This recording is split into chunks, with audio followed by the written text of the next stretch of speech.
तो दोस्तों मैथ एक्सपर्टों में आपका स्वागत है। मैं आपका मैथ टीचर धीरज मिश्रा। तो बच्चों आज मैं आपको कॉम्प्लेक्स नंबर का माइंड मैप कराने वाला हूं, जिसमें आपको मैं कॉम्प्लेक्स नंबर और आयोटा को कवर करूंगा। देखिए कैसे करते हैं इसको। कॉम्प्लेक्स नंबर क्या होता है? कोई भी नंबर जो a प्लस आई बी के फॉर्म में लिखा गया है उसको हम लोग क्या बोलते हैं? Complex number. एग्जाम्पल जैसे है हमारा 2 + 3i। अगर कोई बोल दे 5, क्या कॉम्प्लेक्स नंबर है? तो इसको भी हम लोग कॉम्प्लेक्स नंबर में लिख सकते हैं, 5 + 0 आयोटा। बात समझ में आ गया? अब देखिए ए को हम लोग बोलते हैं रियल पार्ट ऑफ जेड और बी को हम लोग बोलते हैं इमेजिनरी पार्ट ऑफ जेड। बात क्लियर हो गया? अगर आपसे कोई बोले कि रियल क्या है, जेड हमारा है, Z is purely real, purely real, ठीक है। और यह बोले जेड इज प्योरली इमेजिनरी, तो देखिए कैसे करेंगे। प्योरली का रियल का मतलब सिर्फ ए ही है, तो यहाँ पे हम लोग बी वाले पार्ट को 0 कर लेंगे। बात क्लियर हो गई? और अगर जेड प्योरली इमेजिनरी बोलेगा तो यहाँ हम लोग ए वाले पार्ट को 0 लिख लेंगे। बात समझ में आ गया? जैसे क्वेश्चन हम लोग समझते हैं। एग्जाम्पल हमें दिया गया है 4 + x² - 1 की पावर i इज प्योरली क्या दे गया? रियल नंबर, ठीक है। बात क्लियर हो गई? हमें क्या दे दिया गया कि ये क्या है? एक रियल नंबर है। तो रियल नंबर का मतलब क्या है? इमेजिनरी वाला पार्ट 0 है, तो हम लोग क्या लिख लेंगे? x² - 1 = 0। और हमें क्या देगा? Find the value of x। तो x की वैल्यू कैसे निकालेंगे? देखिए ये वाला पार्ट 0, x² = 1 और x² = 1, तो x = ±1। बात समझ में आ गया कि कॉम्प्लेक्स नंबर क्या होता है? जो a प्लस आई बी के फॉर्म में लिखा हुआ होता है। अगर ये प्योरली रियल बोलेगा तो इमेजिनरी वाला पार्ट 0 होगा, अगर ये प्योरली इमेजिनरी बोलेगा तो रियल वाला पार्ट 0 आ जाएगा आपका। बात समझ में आ गया? अब आइए हम लोग आयोटा के बारे में पढ़ते हैं। देखिए पहले हम लोग समझ लेते हैं इमेजिनरी नंबर क्या होता है।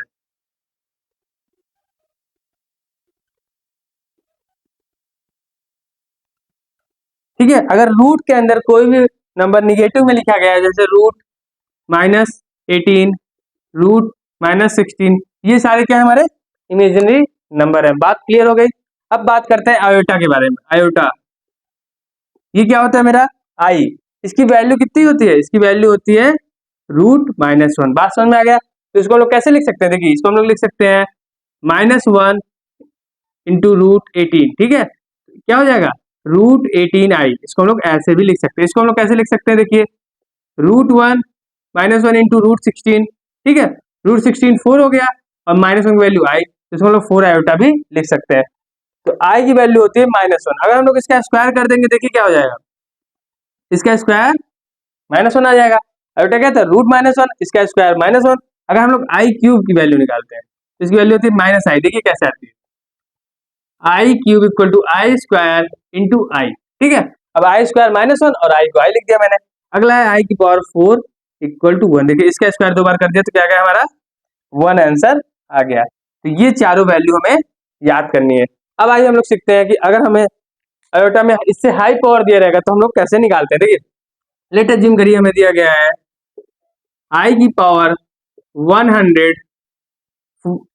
ठीक है। ये मान लीजिए हमें दिया हुआ है, तो इसकी वैल्यू हम लोग कैसे निकालते हैं? देखिए क्या करना है? हमें रिमेंबर करना है एक पॉइंट को। कौन से पॉइंट को रिमेंबर करना है? इसको हमें डिवाइड करना है, डिवाइड पावर बाई 4 एंड लिखना क्या है? रिमाइंडर को यहाँ पे लिख लेना है एंड राइट रिमाइंडर। जैसे देखिए क्या है, आई की पावर अगर मैं इसको 4 से डिवाइड करता हूँ तो कितना बचेगा? मेरा 3 रिमाइंडर बचेगा ना। देखिए 4 × 2 = 8, 23, 4 × 5 = 20, तो 3 मेरा रिमाइंडर बच गया। तो इसका आंसर क्या आ गया? -i। बात क्लियर हो गया? आइए हम लोग एक दो क्वेश्चन और करते हैं। i⁴ 508 plus i⁴ 513 plus i⁴ 206, ठीक है। आइए अब इसको करते हैं। कैसे करेंगे? देखिए पहले इसको 4 से डिवाइड कर लेंगे, तो i⁴ 4 से डिवाइड करेंगे तो 1010, फिर 4 से डिवाइड करेंगे 280, तो पूरा का पूरा चला गया, तो i⁴ 4 लिख सकते हैं इसको हम लोग।